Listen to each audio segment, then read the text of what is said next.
Welcome to the Soul of Innovation podcast. I am Thomas Anglero, and I just woke up from a nightmare. A nightmare as bad as any nightmare can be. You know what I'm talking about. We've all had them. My nightmare seems so damn real. Don't they all, though? But I at least know where this nightmare came from.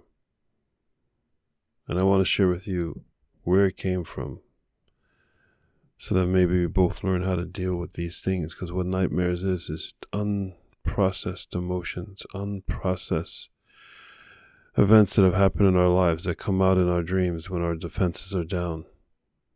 And maybe it's a health thing. But boy, is it painful. Yesterday at work, I told a colleague of mine a story. I don't know why. I've not told this story in 20 years. A story of what happened to me in my first job in an office environment when I was a kid. I must have been 16 at the time. Maybe 17.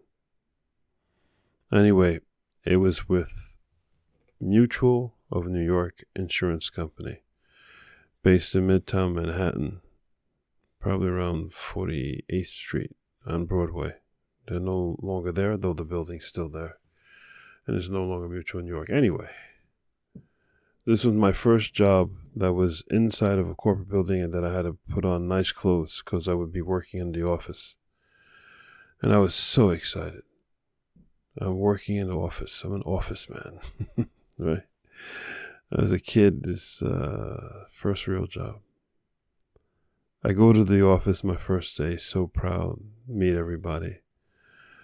And in the office, I meet one man, his name is Mark Weiss. He's the only man of color there. Everybody else is white. And I think nothing of it other than, I guess, okay, there's one. All right, no big deal. And I thought, okay, we'll probably be really good friends. Mark calls me into his office and says, "Listen, young blood, I have an assignment for you." I go, wow, my first assignment. My first office assignment. My first corporate assignment. Get the drift? So proud I was. I remember I felt so good about myself. And I was like, I'm going to kill this. I'm going to do really well. I'm going to show everybody how good I am. That enthusiasm of youth. And he went over to this table, and it was a huge pile of printouts. Now, not the regular printouts like we have today, because we have these printers that we don't even know what they are today. But back in the day, there was the daisy wheel printers, if anybody's so old to remember, the dot matrix printers, and these huge pieces of paper that would come out of it. I mean, huge being like 2.5 meters wide, and they were brown paper with perforations at the end. Dating myself anyway.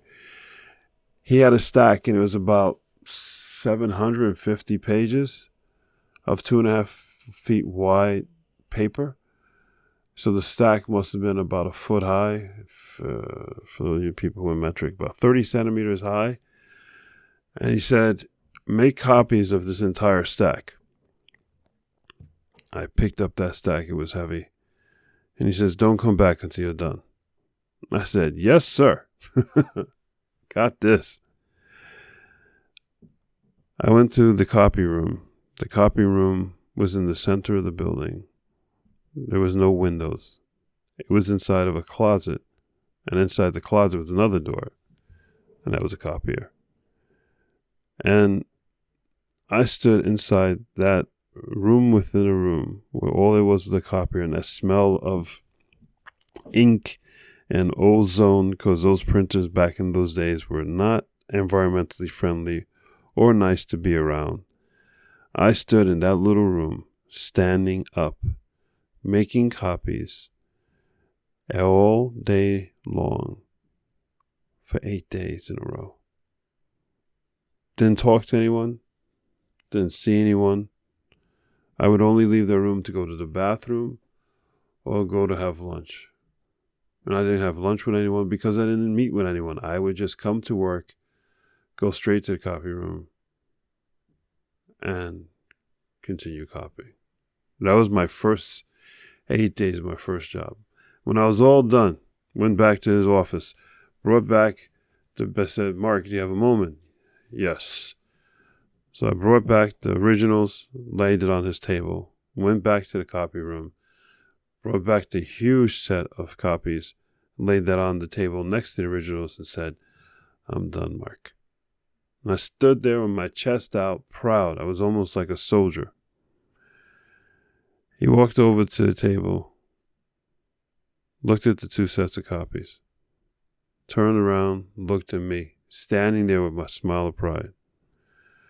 He took his arm, separated the originals from the copies, slid the copies, the stack of paper of copies, all the way to the edge of the table.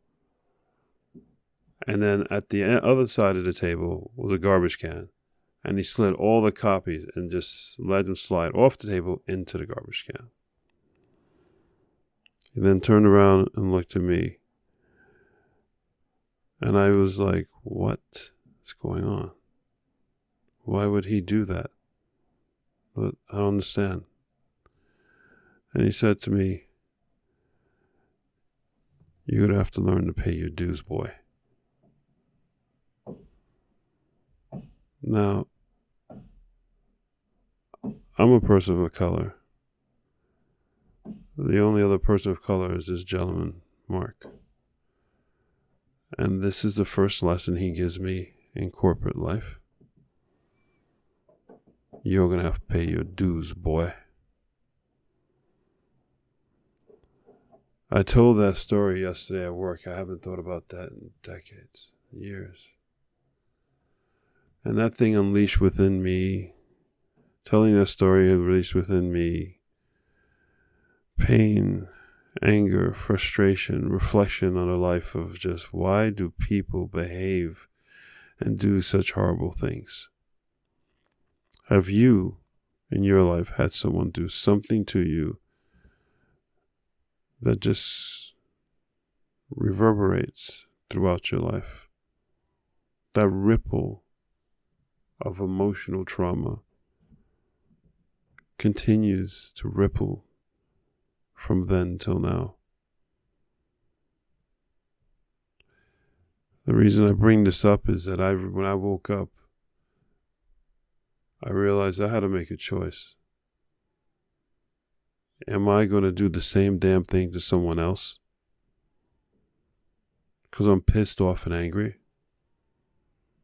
Or am I going to stop this damn curse?